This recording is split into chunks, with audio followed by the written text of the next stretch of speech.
आहे की आज आपण अतिशय महत्त्वाचा भाग पाहणार आहोत। तुम्हाला सर्वांना अवकाशाबद्दल खूप उत्सुकता आहे।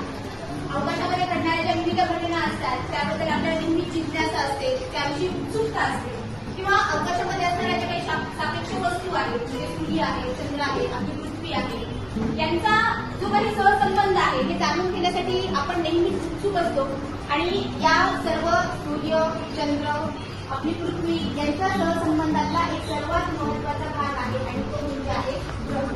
आणि तो ग्रहण हा भाग आता आपण समजून घेणार आहोत। आपण बऱ्याच वेळेला ग्रहणाबद्दलची माहिती जाणून घेतो।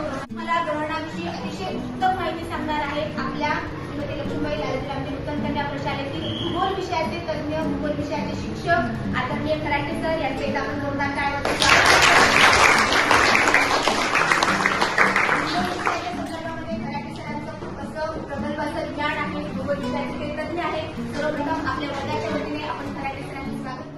वर्ग 7वी बच्या वतीने वर्गप्रतिनिधी आवटे सिद्धी आणि प्रतीक्षा चिंचोलकर या दोघींनी देखील 7वी बच्या वतीने खराटे सरांचं स्वागत केलं। ग्रहणे जी घडतात या सर्व भौगोलिक घटना आहेत। एक गोष्ट लक्षात ठेवायची, कोणत्या घटना आहेत या? भौगोलिक घटना आहेत।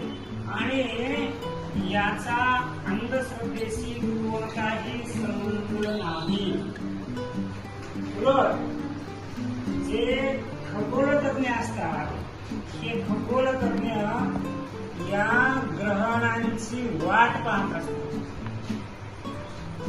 त्या ग्रहणाबद्दल अभ्यास करण्यासाठी। कारण आपल्याला माहित आहे आजकाल अंधश्रद्धा, रूढी परंपरा या चालत आलेल्या आहेत। आणि ग्रहण सुरू झाली की ग्रहणामध्ये हे करू नये, ग्रहणामध्ये ते करू नये, ग्रहणामध्ये असं करावं, ग्रहणामध्ये तसं ऐकलेलं आहे ना नाही? पण असं काहीही नाही। उलट ते ग्रहण आले की आपण अवश्य ते पाहावं, फार गरजेचं ते का होतं। तर सर्वप्रथम ज्या काही 3 घटक आहेत या ग्रहणामध्ये, सूर्य, पृथ्वी आणि चंद्र, यांचा फार जवळचा संबंध किंवा यांच्याशी निगडित आहे। आणि त्यामध्ये सुद्धा पृथ्वीचं परिभ्रमण, आता परिभ्रमण म्हणजे काय मला माहित आहे? पृथ्वी स्वतःभोवती फिरत सूर्याभोवतीच्या फिरण्याला परिभ्रमण असते। अगदी बरोबर। पृथ्वी स्वतःभोवती फिरत जेव्हा ती सूर्याभोवती फिरते तेव्हा त्यास परिभ्रमण असेल। पण चंद्राचं सुद्धा परिभ्रमण असतं। चंद्र सुद्धा काय करतोय? परिभ्रमण करतोय। तो कोणाभोवती करतोय? त्याचा काही भाग दिसतो आणि काही भाग दिसत नाही। याला ग्रहण म्हणायचं। मग ग्रहणाचे प्रकार आहेत चंद्रग्रहण आणि सूर्यग्रहण। एक गोष्ट मात्र तुमच्या सर्वांच्या लक्षात आली असते,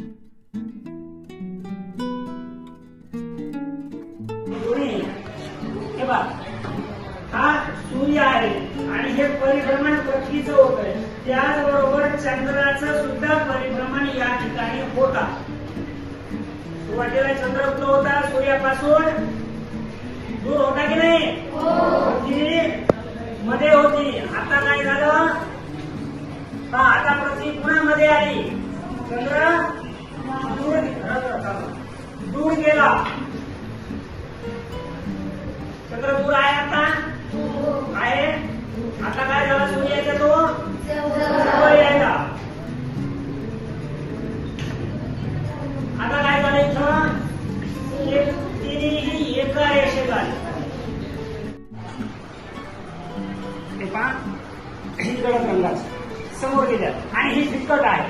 तर ज्या वेळेस या गडद रंगाच्या सावलीमध्ये हा चंद्र जाईल तेव्हा त्या ठिकाणी आपल्याला चंद्रग्रहण झालं असं आपण समजायचं। कोणतं? चंद्रग्रहण झाले असं समजायचं। आता चंद्रग्रहणाचे पुन्हा 2 प्रकार, खंडग्रास आणि खंडग्रास। खंडग्रास ग्रहणामध्ये ही पोझिशन आहे।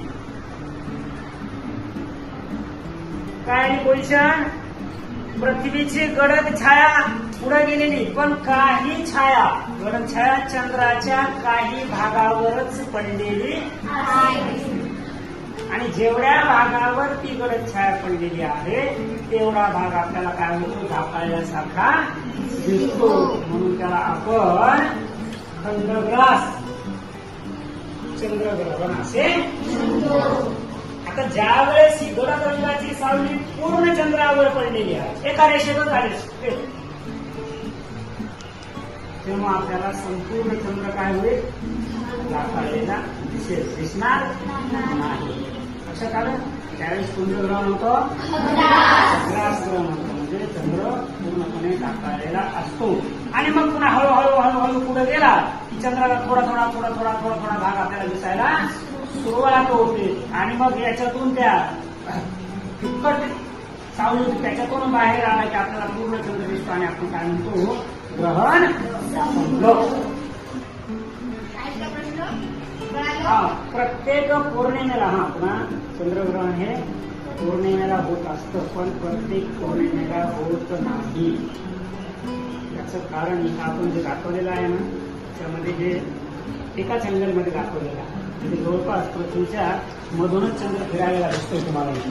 पण ऍक्च्युअली तो या बाजून असा फिरतो, असा. लक्षात आलं? हा, म्हणजे इथं असला की आपल्याला पूर्ण दिसणार जात. लक्षात आलं? इथं असला की त्या लोकांना पूर्ण दिसणार जात. म्हणून चंद्राच्या ज्या कला आहेत का, त्या कलेने वाढल्या सगळ्या. असा जर असता तर म्हणजे करेक्ट जर असा असता तर प्रत्येक पौर्णिमेला ग्रहण झाला असता. म्हणून त्याचा जो फिरण्याचा आस आहे तो तिरपा आहे, त्याच्यामुळे प्रत्येक पौर्णिमेला ग्रहण होत नाही.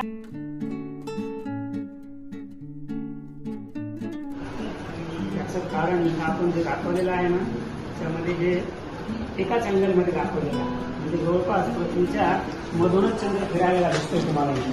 पण ऍक्च्युअली तो या बाजून असा फिरतो, असा. लक्षात आलं? हा, म्हणजे इथं असला की आपल्याला पूर्ण दिसणार जात. लक्षात आलं? इथं असला की त्या लोकांना पूर्ण दिसणार जात. म्हणून चंद्राच्या ज्या कला आहेत का, त्या कलेने वाढल्या सगळ्या. असा जर असता तर म्हणजे करेक्ट जर असा असता तर प्रत्येक पौर्णिमेला ग्रहण झाला असतं. म्हणून त्याचा जो फिरण्याचा आस आहे तो तिरपा आहे, त्याच्यामुळे प्रत्येक पौर्णिमेला ग्रहण होत नाही. त्यानंतर आहे सूर्यग्रहण. आता सूर्यग्रहणाच्या वेळेस स्थिती काय असणार आहे का,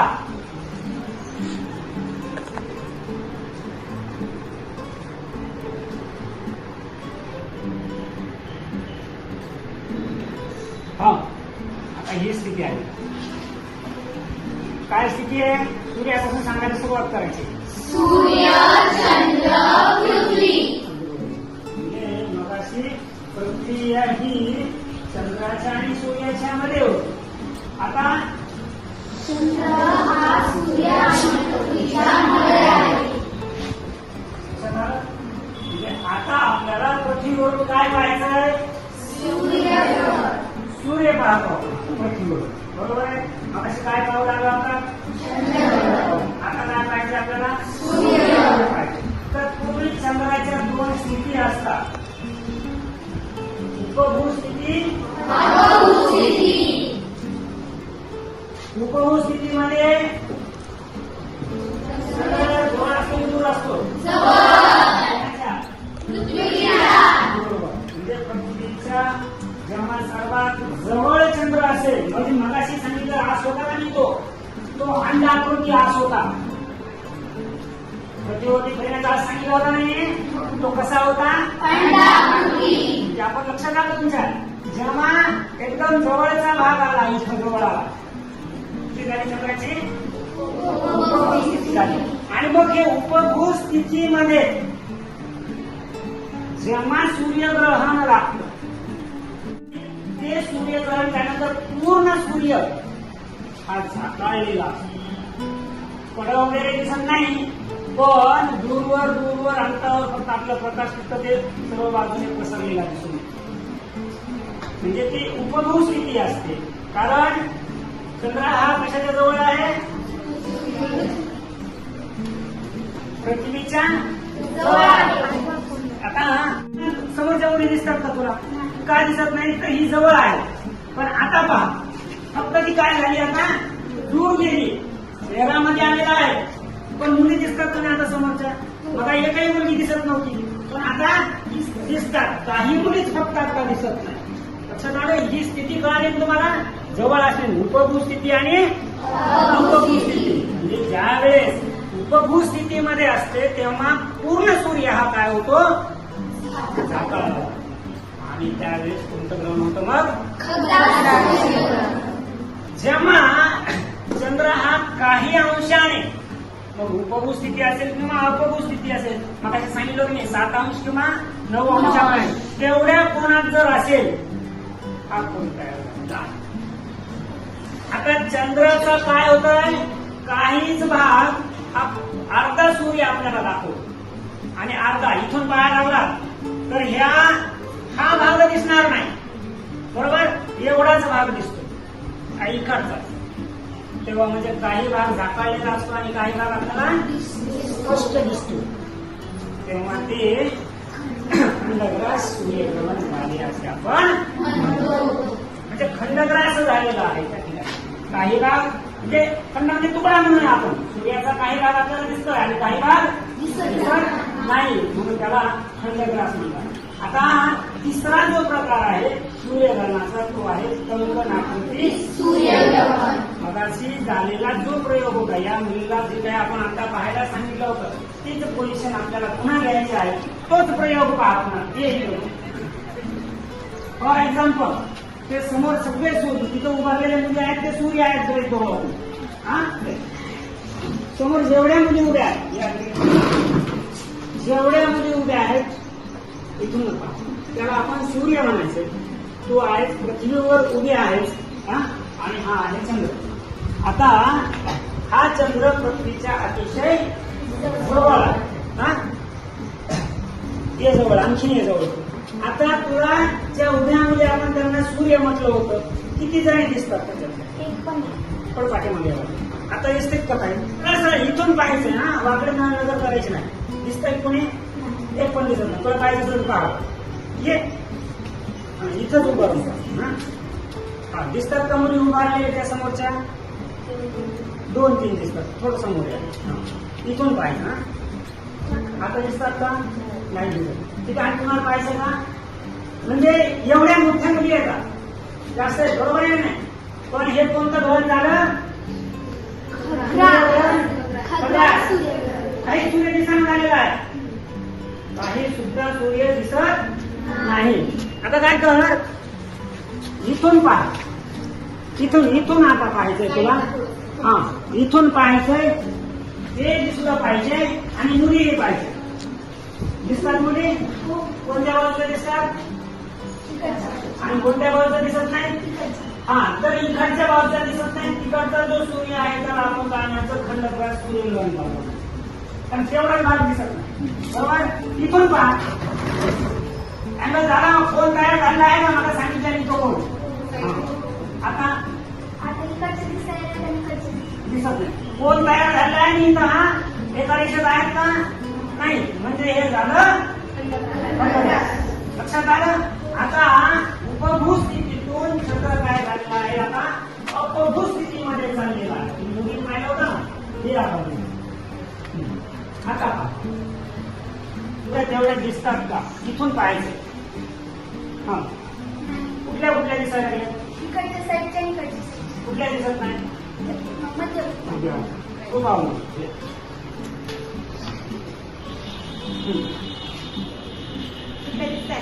सगळे जेवढे उभे आहेत तेवढे दिसतात का? कुठल्या कुठल्या दिसतात? तिकडच्या आणि त्या बाजूला. म्हणजे मधला जो भाग होता एका रेषेमध्ये आहे आणि मधला जो भाग होता तो काय झाला आता? झाकायला. म्हणून त्याला कंकण आकृती.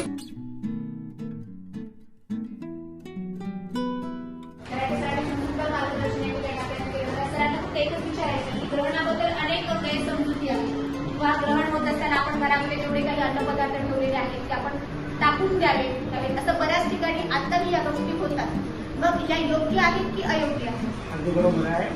छान म्हणजे मी सुरुवातीलाही सांगितलं की या भौगोलिक घटना आहेत आणि जे शास्त्रज्ञ असतात, जे खगोलतज्ञ असतात, ते ग्रहणाची वाटच पाहत बसलेले असतात.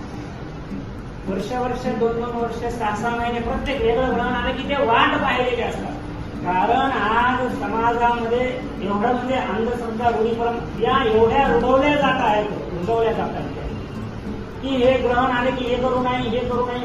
ते का वाट पाहतात तर त्यांना ते पाहायचं असतं की ग्रहण झाल्यानंतर काही एखादी घटना घडलेली आहे का आणि ते त्यांच्या घरामध्ये करतात कसं. आतापर्यंत त्यांना काही म्हणजे असं संशोधन लागलं नाही, काही नाही. लोकांनी फक्त सांगितलं की हे असं करू नये. तर बिलकुल असं कधीही लक्षात घ्यायचं नाही की म्हणजे ग्रहणामध्ये कुठं अन्न टाकून द्यावे, कपडे धुवून टाकावे, तर स्नानच करावं, असं काही सुद्धा नसतं. त्या अंधश्रद्धा आहे त्या नैसर्गिक घटना आहेत, भौगोलिक घटना. म्हणजे या गोष्टी आहेत. म्हणून सांगितलं नाही की परिभ्रमण फार महत्वाचं आहे. त्यामुळं ही ग्रहणे होतात. त्याच्यामुळे याचा अंधश्रद्धेशी कोणताही संबंध जोडायचा नाही आणि काही नाही. उलट जे करू नका म्हणून ते करा, काही होणार नाही. एक प्रश्न आहे की आपण ग्रहण पाहावं का? हा, छान, अगदी बरोबर आहे. चंद्रग्रहण तुम्हाला उघड्या डोळ्यांनी पाहण्यास काहीही हरकत नाही. सूर्यग्रहण पाहायचंय पण उघड्या डोळ्यांनी का नाही पाहायचं तर आपण दिवसा सुद्धा असा जरी सूर्य असला तरी आपण त्याच्याकडे पाहू शकतो का? का पाहू शकत नाही? त्याचा प्रखर तेजस्वी प्रकाश असतो त्याचा आणि आपल्या डोळ्याला त्रास होतो. त्यामुळे फक्त ते सूर्यग्रहण असं उघड्या डोळ्याने पाहायचं नाही. ते ग्रहण झालंय म्हणून आपल्या डोळ्याला इजा होणार आहे म्हणून नाही. कशामुळे पाहायचं नाही? त्याचा फक्त प्रकाश. ग्रहणाच्या काळातच सूर्योदय असा वेगळेही औषध पाणी सोडून देतोय असं नाहीये, केमिकल तिथून सोडून द्यायला सूर्य असं नाही. पण फक्त का उघड्या डोळ्याने पाहायचं नाही ते त्याची प्रखर किरणे आपल्या डोळ्यामध्ये जाऊ शकतात, जाऊ शकते म्हणून. आणि अवश्य पाहायचं. काळा चष्मा असेल त्याचा वापर करू शकतो किंवा ग्रहणे पाहण्यासाठी वेगळ्या प्रकारच्या. काहीच नसेल, प्रत्येकाकडे या गोष्टी उपलब्ध होत नाही सूर्यग्रहणाच्या वेळेस किंवा काही. मला एक्सरे माहीत आहे, एक्सरे घ्यायचा, त्याला खराब झालेला एक्सरे घ्या, त्याला फोल्ड करा, एक पद्धती करू नका, 2 पद्धती जर केला त्याच्यातून तुम्ही पहा, म्हणजे स्पष्ट पाहता येईल आणि सुंदर दिसेल. सर्वांना करायसाठी खूप सुंदर असं मार्गदर्शन या ठिकाणी केलं की ग्रहण म्हणजे कुठली अंधश्रद्धा नाही, तर फक्त ज्या काही खगोलीय वस्तू आहेत त्यांचा प्रकाश आणि सावल्यांचा खेळ म्हणजे काय आहे? ग्रहण आहे. समजले सर्वांना? एक दसऱ्यासाठी जोरदार मार्गदर्शन तुम्हाला ग्रहणाच्या संदर्भामध्ये केलं. ग्रहण म्हणजे काय आणि ग्रहणाचे विविध जे प्रकार आहेत ते सुद्धा सुंदर या ठिकाणी तुम्हाला विस्तृतपणे या ठिकाणी समजून सांगितलं. तुमच्या वर्गाच्या वतीने खराटे सरांचे आभार मानते आणि आम्ही पुन्हा सर तुम्हाला अनेक ज्या काही भौगोलिक घटना आहेत त्या संदर्भामध्ये तुम्हाला तुमचं मार्गदर्शन मागू. पुनश्च एकदा तुमचे खूप आभार. धन्यवाद.